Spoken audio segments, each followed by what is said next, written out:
옛날 옛적 한국의 작은 산골 마을에 한 젊은 여성이 살고 있었습니다.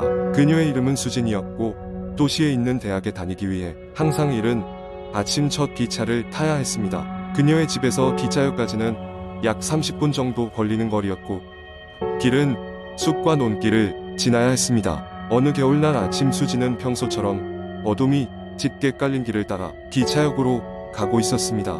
날씨가 매우 추웠고 눈이 크게 내리고 있어서 길을 찾기가 쉽지 않았습니다. 작은 손전등에 의지하며 길을 걸어가던 중 그녀는 으스스한 느낌을 받았습니다. 그녀의 뒤를 따라오는 발소리가 들리는 것 같았기 때문입니다. 처음엔 바람에 흔들리는 나뭇가지 소리겠지 싶어 신경 쓰지 않으려 했습니다. 그러나 발자국 소리는 점점 가까워졌고 무심코 뒤를 돌아본 수지는 아무것도 보이지 않았습니다. 그저 짙은 어둠과 내리는 눈뿐이었습니다.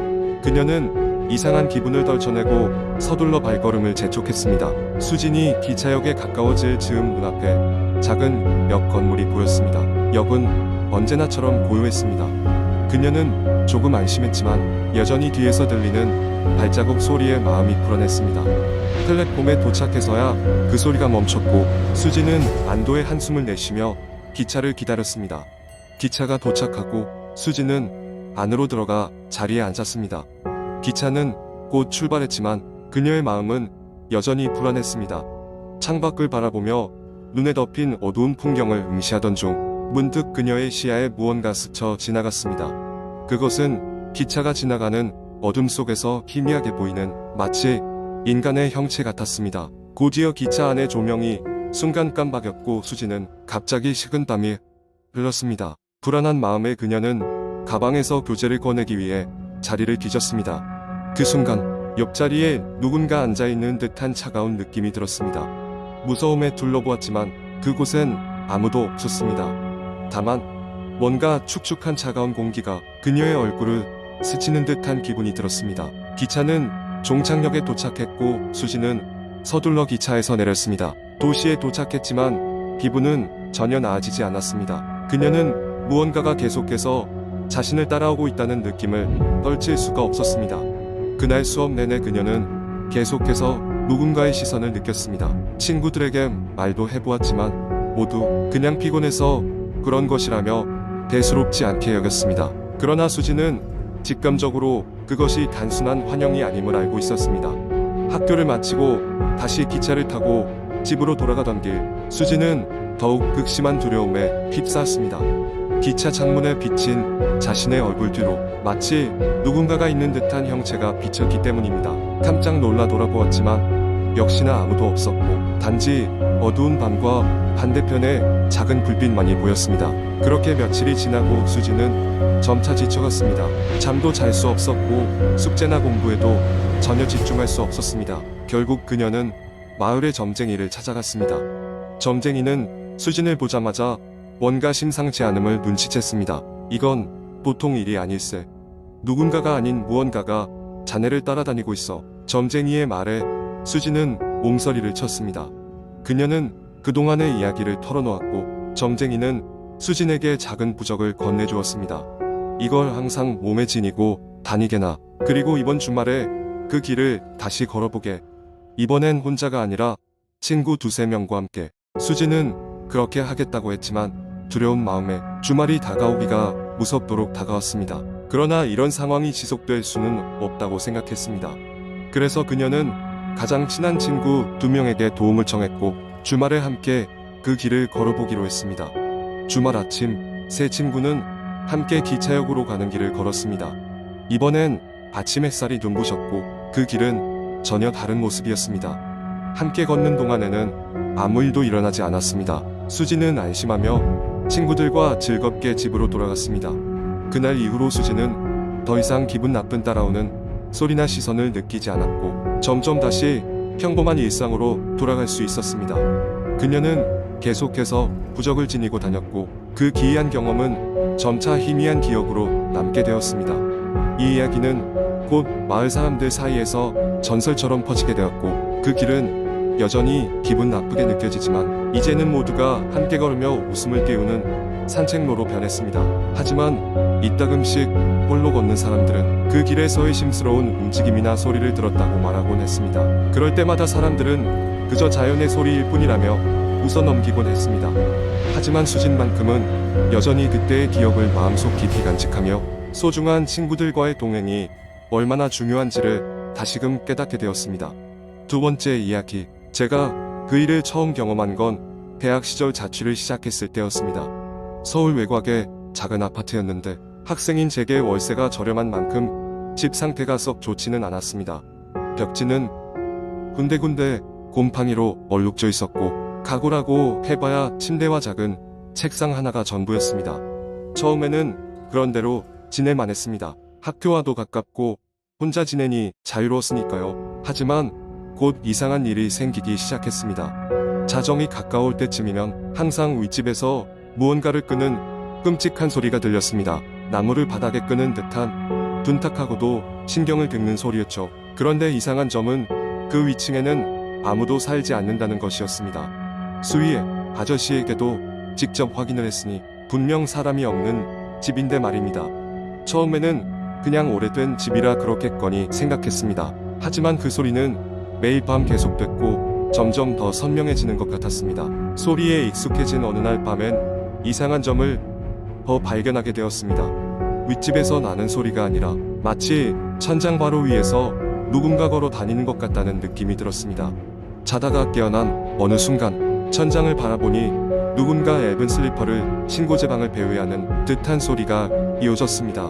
다시 정신을 차리고 나서야 천장에서나 들릴 법한 거리에 소리가 난다는 사실에 소름이 돋았습니다. 놀란 마음에 친구들에게 하소연을 해봤습니다. 그런데 친구들 중 한 명이 재미삼아 아파트의 과거에 대해 조금 물어봐야겠다고 하더군요. 그날 밤 친구에게 전화가 왔습니다. 그의 목소리가 무척 진지했습니다. 그 건물에서 10년 전쯤 사고가 있었답니다. 20대 여학생이 그 위층에서 실족으로 떨어져 사망했다고 했습니다. 그 이야기를 듣자 모든 게 명확해지는 듯 했습니다. 그 소리는 그녀가 사망한 그 밤의 흔적일 것입니다. 하지만 이상하게도 제 마음은 오히려 편해졌습니다. 적어도 그 소리가 미친 소리나 제 환청이 아니라는 점이 확인되었으니까요. 그러나 이상한 점은 여기서 끝나지 않았습니다.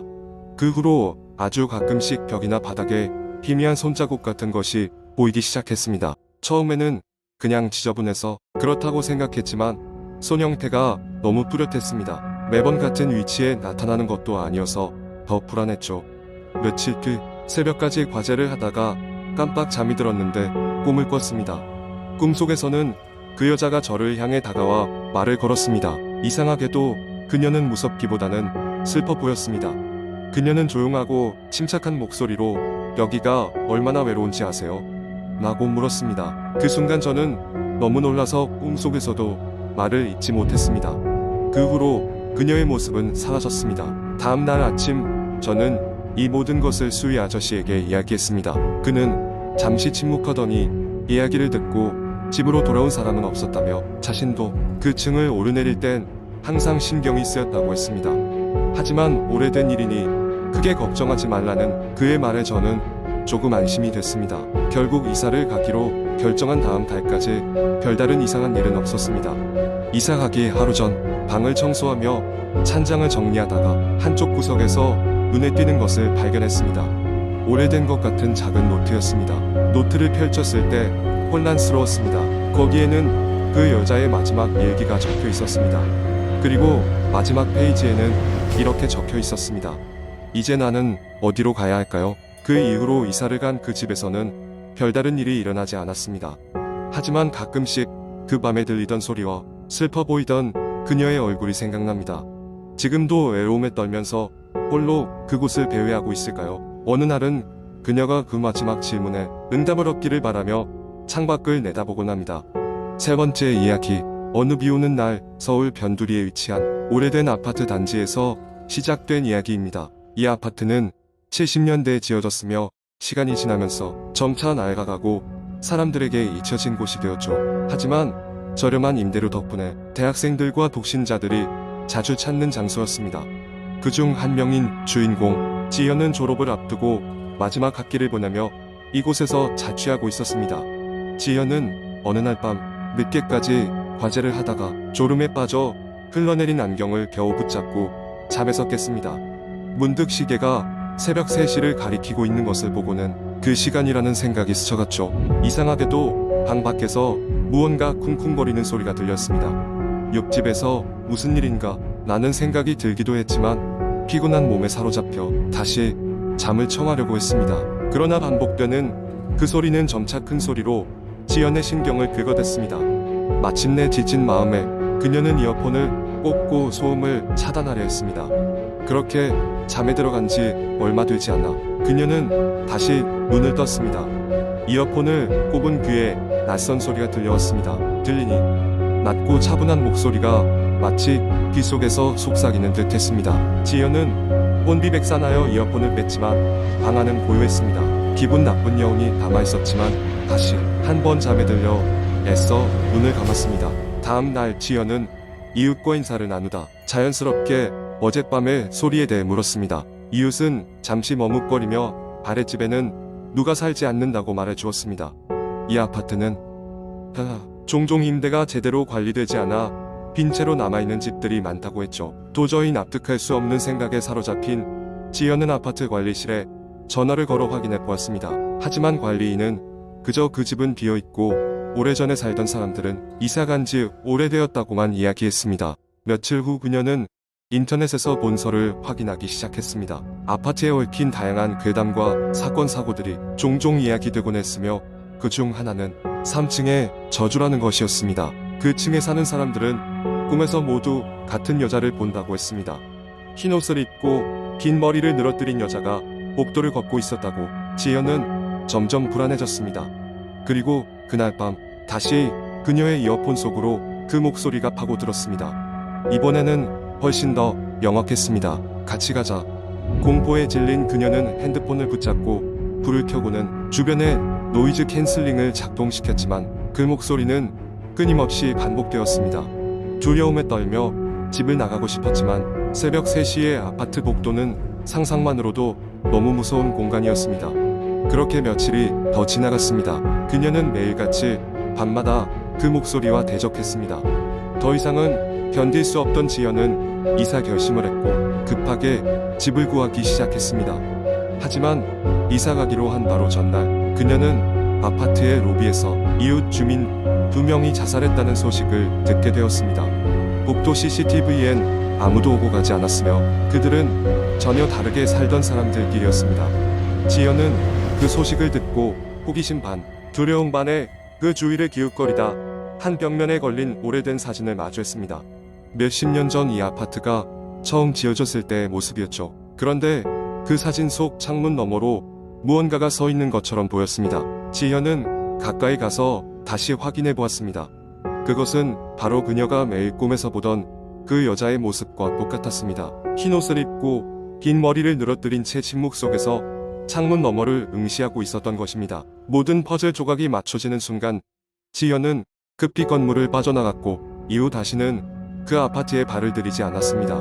몇 년이 지나 지연은 안정된 일상 속에서 이 모든 일을 잊고 살았지만 가끔, 아주 가끔 공포 영화나 괴담 이야기를 들을 때면 그 시절의 기억이 떠올랐습니다. 아직도 마음 한켠에 남아 여전히 의문스럽지만 이제는 그저 평화로운 하루를 보내기를 바랄 뿐입니다. 그녀는 더 이상 그 소리가 들리지 않는다는 것에 감사하며 다시 평온을 찾았습니다.